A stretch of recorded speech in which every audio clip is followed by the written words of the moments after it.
কেমন আছেন সবাই? একটা নতুন ব্লগ নিয়ে এসেছি। মেলা মেলা মেলা মেলা তো মেলাতে গেছিলাম। তো মেলাতে ঝুড়ি কুলো মানে অনেক দিন পর এগুলো দেখা গেল। হাত পাখা, তাল পাখার যে পাখাগুলো হয়। আমার মেয়ে তো প্রথমেই গিয়ে বেলুন নিয়ে নিল। অনেক রকমের দোকান ছিল, মানে অনেক কিছুই ছিল, অনেক নাগরদোলা ছিল বাচ্চাদের। ছেলে গরমে বলছে মকটেল খাবো, আমিও বললাম চলো আমিও একটু খাবো। দুজনে একটু মকটেল খেয়ে নিলাম। তো আমার ব্লগটা যদি ভালো লেগে থাকে তো অবশ্যই সাবস্ক্রাইব করে দেবেন চ্যানেলটাকে, আর লাইক করবেন। তারপর মেয়েকে নিয়ে এই যে নাগরদোলাতে বসাতে যাচ্ছি। ও ধরে টানাটানি, ও কিছু কিনতে দেবে না, নাগরদোলাতে বসবে।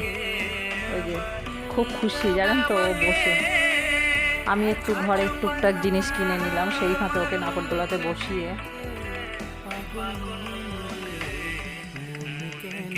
এই যে ঘরে এনেই এগুলো আগে দেখলাম কি কি নিয়েছি না নিয়েছি।